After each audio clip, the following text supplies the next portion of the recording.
Welcome back in engineer साहिल का ज्ञान। और आज हम बात करने वाले हैं एमसीएम के ऊपर example. In the previous video we have discuss about the what is MCM. उसका पूरा एल्गोरिथम देखा हमने, एक एग्जांपल भी लिया था, लेकिन वो क्या था, पूरा क्लियर डिफाइन नहीं था। तो मैं अब वापस लेके आया हूँ उसी एग्जाम्पल को, और हम इसमें फाइंड आउट करने वाले हैं ऑप्टिमल पैरेंथाइजेशन ऑफ मैट्रिक्स चेन। तो चलिए शुरू करते हैं। इस एग्जांपल के थ्रू मैं पूरा डीपली इसको एक्सप्लेन करूंगा, जितना जल्दी हो सके, जितना शॉर्टकट में कर सकूं। और आप इस वीडियो को लास्ट तक देखना ना भूलें, क्योंकि लास्ट में वो डायग्राम बनेगा जो उसी के तो नंबर इस मैट्रिक्स चेन मल्टीप्लीकेशन में। चलिए शुरू करते हैं।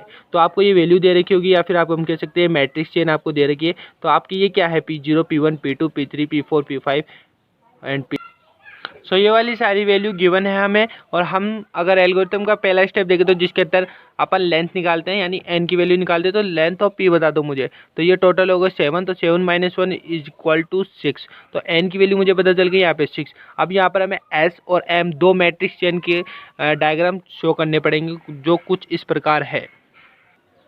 तो ये वाले डायग्राम आपको देखने को मिलेंगे। एक तो आपकी एस का बनेगा पूरा मैट्रिक्स वाला, और एक एम के लिए बनेगा। तो देखो ये 6 था, तो देखो यहाँ से 1 2 6 गया, ये 1 2 6 गया, ये 1 2 6 गया, ये 1 2 6 गया। तो इसको बनाने का सीधा सिंपल है, आपको एक ट्राइंगल टाइप बनाना है, फिर उसको ऐसे लाइन टू लाइन मिलाते जाना, और 6 कॉलम बन गए एकदम। ठीक है। तो यहाँ पे देखो ये तो है जे के लिए, और ये है आई के लिए।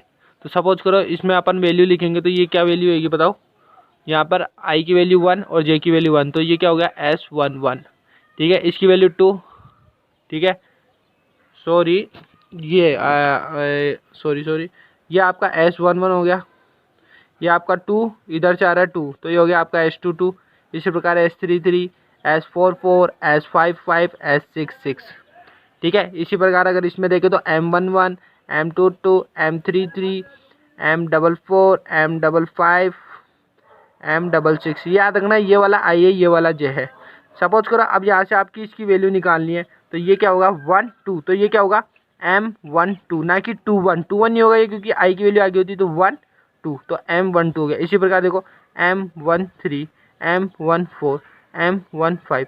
हमें क्या रखना, अपन पहले ये वैल्यू निकालेंगे, फिर ये वाली वैल्यू, यानी कि जैसे कि 2 3 की वैल्यू, फिर ये वाली 3 4 की वैल्यू, फिर ये 4 5 की, ये 5 6 की। तो ऐसे हम पूरा इसको फिल करेंगे डायग्राम को। फिर हमें इन सब की वैल्यू निकालनी है यूजिंग फॉर्मूला, वो मैं अपनी अभी बताने वाला हूँ बस जस्ट। तो ये जिस प्रकार एम की टेबल भरी है मैंने, सेम एज इट इज़ आपको एस की टेबल भी भर देनी है। अब देखते हैं फॉर्मूले के थ्रू हम कैसे सोल्व करने वाले हैं इसको।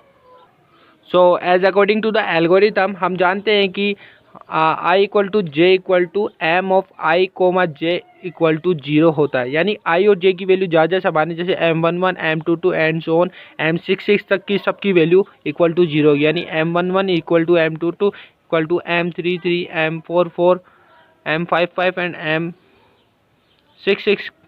इन सब की वैल्यू क्या होगी 0। तो इन सब की तो वैल्यू हमें मिल चुकी है।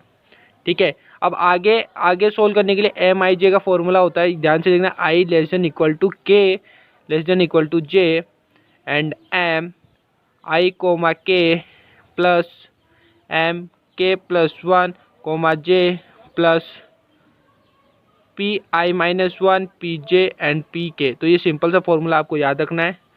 ठीक है। अब जैसे अपन को वैल्यू निकालनी है, मैंने आपको बताया था कि ये वाली लाइन करेंगे अपन। तो देखो हमें निकालनी है M12 की वैल्यू। तो M12 की वैल्यू निकालूँ, तो देखो मैं क्या करता हूँ, M12, ठीक है, 1, और ये आपका एक बार छोड़ दो, ये 2। ठीक है। अब इसके अंदर क्या वैल्यू रखूँ कि वो 2 से छोटी और इसके इक्वल हो जाए। तो ऑब्वियसली 1 ही होगी, या इससे ज़्यादा करें तो 1 ही होगी इक्वल टू केस में। इसी प्रकार देखो अब यहाँ पे 1 और के की वैल्यू यहाँ पे क्या है 1। ओके। प्लस अब k प्लस 1 यानी 1 + 1 2 हो गया। j की वैल्यू या क्या है 2 है, तो 2 हो गया। ठीक है। अब पी आई 1 - 1 तो 0 हो गया। पी जे की वैल्यू कितनी 2 और पी के की वैल्यू 1। तो इसको अब सोल्व करना है हमें। ठीक है। ये वैल्यू हमें पता है, यहाँ पे देख लो 0 है प्लस 0 है। एम पी 0 की वैल्यू ऊपर गिवन है, कितनी है 5 है। P2 की वैल्यू 3 है, P1 की वैल्यू 10 है। इनको सोल्व करूँ तो मुझे क्या मिलता है 150। तो मेरे को वैल्यू मिल गई है M12 की 150। अब मैं फाइंड आउट करूँगा M23 की वैल्यू क्या है, फिर करूँगा M34 की वैल्यू क्या है। थोड़ा टाइम को देखते हुए देखो, अब मैंने यहाँ पर 2 3 3 4 4 5 एंड 5 6 की वैल्यू निकाल ली है सारी। सब में क्या है एक एक का डिफरेंस है, तो के की वैल्यू कोई फ्लक्चुएट नहीं होगी, सीधा ही आई की जो वैल्यू है वही आपकी क्या हो जाएगी, यहाँ पर के की वैल्यू हो जाएगी। यानी कि अब हमें ये वाली पूरी रो की वैल्यू मिल गई है M56 तक। अब मैं बात करूँगा M13 की वैल्यू निकालनी है तो क्या करें। देखिए 13 के केस में क्या होगा, ये मेरी आई की वैल्यू, ये मेरी जे की वैल्यू। अब मुझे के की वैल्यू क्या लेनी चाहिए, देखो 1 भी ले सकता हूँ मैं इक्वल टू के केस में, और इससे लेस देन भी, ठीक है, और 2 भी ले सकता हूँ क्योंकि ग्रेटर देन और इससे लेस देन के केस में। तो के की वैल्यू यहाँ पर 2 होती है, तो हमें दोनों ही निकालनी पड़ेगी, यानी के इक्वल टू 1 के लिए और के इक्वल टू 2 दोनों के लिए निकालनी होगी। तो देखते हैं दोनों का क्या रिजल्ट निकलता है निकालने पर। तो यहाँ पे देखिए के इक्वल टू 1 के लिए निकालता हूँ मैं, तो देखो M13 यहाँ पर 1,2 लगा के मैंने बताया कि के 1 और 2 के लिए, तो दोनों के लिए मैं यहाँ पे सोल्व करता हूँ तो एक आता है 960, के इक्वल टू 2 के लिए सोल्व करता हूँ तो मेरे को आता है 330। तो दोनों की वैल्यू में से कौन सी वैल्यू कम है ये बताओ मुझे। वैल्यू ऑब्वियसली इसकी कम है, 330 आया, तो यानी के इक्वल टू 2 आपकी जो वैल्यू है वो कंसिडर करेंगे, वो ऑप्टिमल माना जाएगा, यानी ऑप्टिमल पैरेंथाइजेशन निकाल रहे हैं, तो के इक्वल टू 2 के लिए हो गया। तो एक तरह से M13, तो इसी प्रकार हमें कौन सी वैल्यू मिली, S13। अब S11, S22, S33 and so on S66 तक जो वैल्यू थी उनमें हमें के की वैल्यू निकालनी नहीं पड़ रही थी, डायरेक्ट आई से ले रहे थे अपन, तो उसमें उस केस में ओबियसली वो 0 होने वाली है। तो ऐसे आया हमारे लिए S13 की भी वैल्यू मिल गई और के में हमने ऑप्टिमल देख लिया 2 के लिए। अब इसी प्रकार जैसे अब मैं नेक्स्ट निकालता हूँ I24 के लिए, यानी M24 के लिए निकालूंगा, तो इसके केस में भी 2 और 3, यानी के इक्वल टू 2 के लिए अलग से निकालो पहले एंड के इक्वल टू 3 के लिए अलग से निकालो। तो इन दोनों के लिए अलग से वैल्यू निकालनी ही पड़ेगी। अब जैसे जैसे जाएंगे तो इनमें डिफरेंस भी बढ़ता जाएगा, तो के की वैल्यू भी बढ़ती जाएगी। तो 2 के लिए 3 के लिए निकालो, कौन सा ऑप्टिमल है, ऑप्टिमल है 330 वाला, तो S24 की वैल्यू यहाँ पर 2 आ जाती है। अब 35 के केस के अंदर देखें तो देखो यहाँ पर 3 आ गया, 4 आ गया, ठीक है, यहाँ पे देखो लेस देन आ रहा है, दोनों केस बनते हैं, तो दोनों केस के लिए वैल्यू निकालो। तो यहाँ 4800 आ गया या 930 आ गया, तो किसकी वैल्यू कम है, इसकी K4 की, तो S35 में वैल्यू क्या आ गई, 4 आ गई। तो हमें तो दोनों डायग्राम फिल करने हैं ना, तो S की वैल्यू भी हमें यहाँ पर मिलती जा रही है, हमें M की वैल्यू भी यहाँ पे मिलती जा रही है, ठीक है। अब इसी प्रकार I46 के लिए निकालेंगे तो क्या ये वही 4 और 5 के लिए निकलेगा, ठीक है। तो इसके अंदर ऑप्टिमल देख लो, ये आ गया के इक्वल टू 4, यानी S45 की वैल्यू यहाँ पर क्या आएगी बताओ, 4 आएगी। अब हमने देखो 13, 24, 35, 46 तक की वैल्यू निकाल ली है, अब निकालेंगे 14। अब 14 देखो तो देखो I इक्वल टू एक 1 हो गया, एक J इक्वल टू 4 हो गया, तो K की वैल्यू क्या क्या हो सकती है बताओ, 1 हो सकती है, 2 हो सकती है, 3 हो सकती है, क्योंकि इक्वल टू का केस है, इसके अंदर तो लेस है, तो 1, 2, 3, तो K 1, 2, 3 तीनों के लिए आपको वैल्यू निकालनी पड़ेगी। तो देखो 1 और 4 के केस में देखो 1, 2, 3, तो के की तीनों वैल्यू निकाली, इसमें जिसका ऑप्टिमल है उसको कंसीडर करा और देखा 2 के केस में तो S14 की वैल्यू यहाँ पे 2 आ जाती है। इसी प्रकार 25 के केस में कौन सी हो गई, 2, 3, 4, ठीक है। तो 2, 3, 4 के केस में आपने वैल्यू निकाली, S25 की वैल्यू निकल गई। इसी प्रकार